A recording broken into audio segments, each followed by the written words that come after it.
Hello बच्चों, let's read the question. Ionic salt Na plus A negative crystallize in rock salt type structure. 2.592 gram of ionic solid salt NaA dissolve in water to make 2-liter solution. The pH of this solution is 8. If distance between cation and anion is 300 picometer, calculate density of ionic solid in gram per centimeter cube. Given pKw equals to 13, pKa of Ha equals to 5 and Na equals to 6 into 10 to the power 23. So, question में क्या कह रहा है कि हमारे पास एक ionic solid है जिसमें Na अपना कैटायन है और A अपना एनायन है. ये क्रिस्टलाइज हो रहा है रॉक सॉल्ट टाइप में. इसका हम 2.592 ग्राम सॉल्ट को डिसॉल्व करते हैं 2 लीटर वाटर में. तो जो सोल्यूशन बनता है उसका पीएच होता है 8.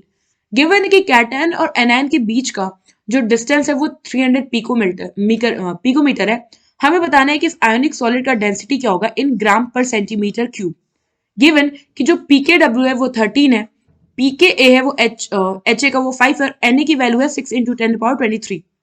तो सबसे पहले अगर आप देखो तो हमें क्या गिवन है सॉल्यूशन pH. यहाँ पे जो हमारा पीके सॉल्यूशन का pH है वो A और गिवन क्या है हमें pK और pKw. तो अगर हम pH का फॉर्मूला देखें तो pH का फॉर्मूला क्या होता है जब अपने पे Ha विच सिग्निफाइज की एसिड है तो ये pH हो जाएगा अपना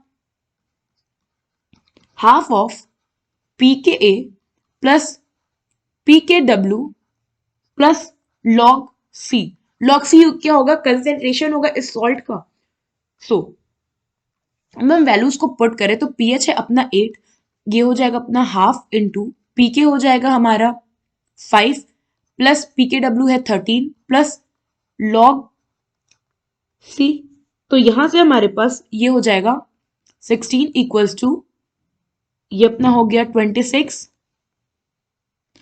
plus log C. Now pK हो गया अपना 5 और ये हो गया प्लस अपना जस्ट अ मिनट, ये हो गया अपना 5 नहीं हो गया, सॉरी 5 और ये हो गया 18 और ये आ गया अपना log C. ना log C क्या हो गया यहां से अपना माइनस ऑफ 2.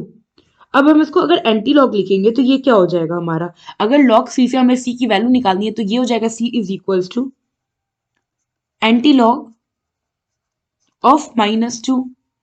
सो यहां से C हमारा हो जाएगा 1 into 10 to power -2 मोलर.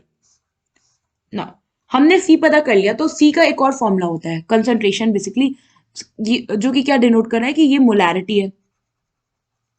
तो मोलैरिटी क्या होती है number of moles upon molecular mass, sorry number of moles upon volume in litre, जिसको हम ये भी लिख सकते हैं given mass upon molecular mass into volume in litre. और इस मोलैरिटी की वैल्यू हमारे पास है 10 टू पावर -2. अब हम वैल्यूज को पुट करें तो हमारे पास टोटल कितना मास है 2.592 अपॉन ये ग्राम्स में है तो हम इसको केजी में कर लेंगे तो ये हो जाएगा अपना 10 टू पावर में से ग्राम्स में, क्योंकि हमें डेंसिटी ग्राम्स में ही लानी है तो हम इसे ऐसे ही रखेंगे अपॉन मोलर मास हो गया अपना m.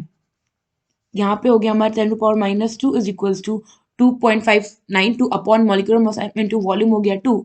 तो यहाँ से हमारे पास m क्या आ जाएगा, ये हो जाएगा 10 to power -2 sorry 2.592 upon 2 into 10 to power -2. ये हो जाएगा 1.296 into 10 to power 2.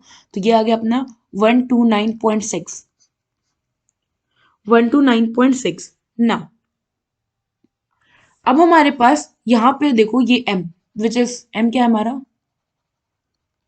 Molecular mass. Molecular mass मिल गया तो अब हम डेंसिटी इजीली निकाल सकते हैं. डेंसिटी अपना क्या होता है, डेंसिटी होता है Z into molecular mass upon H length का क्यूब इंटू Na। सो यहाँ पे अगर आप देखो तो Z हमारा, क्योंकि रॉक सॉल्ट टाइप है और रॉक सॉल्ट टाइप का जो Z होता है ये होता है 4, तो ये हो गया 4 इंटू 129.6 अपॉन ए क्यूब। अगर आप देखो तो यहाँ पे कैटायन और एनायन के बीच का डिस्टेंस है जो कि है 300 पिकोमीटर, तो ये हो जाएगा 300 इंटू 10 टू द पावर, हम कर लेंगे -8, ताकि ये कन्वर्ट हो जाए अपना सेंटीमीटर में ना। इसका कर दिया क्यूब, और एन क्या है 6 इंटू 10 टू पावर 23। अब जब हम इसको फाइनली सॉल्व करेंगे तो यहाँ पे हमारे पास आ जाएगा 51518.4 upon 162.54 which is equals to 318 ग्राम पर सेंटीमीटर क्यूब, जिसको हम 3.2 ग्राम पर सेंटीमीटर क्यूब भी लिख सकते हैं अप्रॉक्सीमेट। सो यहाँ पे जो हमारी डेंसिटी हुई आयनिक सॉलिड की वो बेसिकली है 3.18 ग्राम पर सेंटीमीटर क्यूब, जिसको हम लोग अप्रॉक्स में 3.2 ग्राम पर सेंटीमीटर क्यूब भी लिख सकते हैं। आई होप आपको ये क्वेश्चन समझ में आया होगा। Thank you.